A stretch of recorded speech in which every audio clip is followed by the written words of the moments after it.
আমাদের টার্গেটটা হবে যতদূর যাওয়া যায়। এরকম তর্ক হয়েছে যে আপনাদের ফোরস্টার নিয়ে অনেক কথা শুনতে হয়েছে যে তোমরা একবার বিশ্ব চ্যাম্পিয়ন হলে তারপরে তোমরা গ্রুপ পর্ব থেকে বাদ পড়ে যাচ্ছ, তারপর এইটা নিয়ে কি আর কোনো তর্ক বিতর্ক হয় কিনা ফ্রেন্ডদের মধ্যে বা আশেপাশে? হ্যাঁ, মাঝে মাঝে হয়।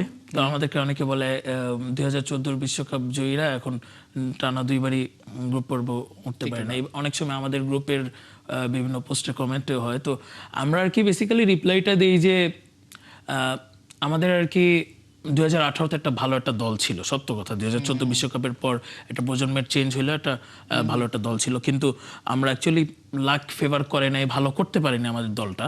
2022-এও লাক ফেভার করেনি, সত্য কথা যেটা। তো দলের চেয়েও আমি মনে করি যে ওয়েদার কন্ডিশন এবং অনেক কিছুর উপর ডিপেন্ড করে। তো আমাদের দলটা এবার আগের চেয়ে ব্যালেন্সড আমি মনে করি 2022 ওয়ার্ল্ড কাপের চেয়ে। হয়তো আমাদের মিডফিল্ড এবং আপনি যদি চিন্তা করেন আমাদের যে স্কোয়াড ডেপথ এবং আপনি আমাদের ডিফেন্সটা দেখেন, আমাদের আপনাদের দলটা মোটামুটি ব্যালেন্সড, কিন্তু কথা হচ্ছে এবার তো অনেকগুলো ধাপ পেরিয়ে তারপর যেতে হবে।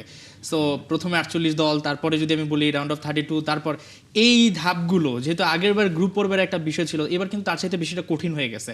সো গ্রুপ পর্ব আপনারা পার হবেন, তারপর আসলে আপনারা নিজেদেরকে কোন জায়গাটায় দেখতে চান, রিয়েলিটিটা কি? আচ্ছা, তো আর কি আমি আর কি আমাদের জার্মান ফুটবলের স্পোর্টস ডাইরেক্টর যিনি রডি ভুলারের মতোই বলতে চাই, আমাদের টার্গেটটা হবে যতদূর যাওয়া যায়। এখন সেটা নির্দিষ্ট করে কোনো লক্ষ্য নাই জার্মানি না, আমাদের নাকি ফ্যানদেরকে তারা সেই আশাটা দেখাতে চাচ্ছেন না? রডি ভোলার দেখিয়ে আমাদেরকে বলেছে প্রেস কনফারেন্সে যে আমরা অবশ্যই, আমি আপনাকে একটু আগে বললাম, রডি ভোলার একটা কথা বলেছে যে আমাদেরকে হারানো এত সহজ না এই ওয়ার্ল্ড কাপে। আমাদের টার্গেট থাকবে গ্রুপ চ্যাম্পিয়ন হওয়া, তার পরবর্তীতে আমরা যতদূর যেতে পারি। আমি আশা করি সেমিফাইনাল পর্যন্ত এই দল যেতে পারে। যদি রাউন্ড অফ 16-এ এখন যদি জার্মানিও গ্রুপ চ্যাম্পিয়ন হয়, ফ্রান্সও গ্রুপ চ্যাম্পিয়ন হয়, তাহলে ফ্রান্সের মতো একটা শক্তিশালী দল আমাদের প্রতিপক্ষ হতে পারে রাউন্ড অফ 16-এ। তো এই বাধাটা পেরোলে আই গেস সেমিফাইনালে ইজিলি যাওয়া সম্ভব এবং আমরা সেমিফাইনালে মোস্ট প্রবাবলি স্পেনকে ফেস করতে পারি যদি সব ঠিকঠাক থাকে, স্পেনও যদি সব জিতে থাকে। আর যেহেতু স্পেন এবারের ফেভারিট, তো আমি আমার দলের উপর পরিপূর্ণ আশা রাখছি এই ওয়ার্ল্ড কাপে। আমি আমার দলকে ফেভারিটই বলবো, ফেভারিটের তালিকায় কাগজে কলমে থাকুক আর না থাকুক।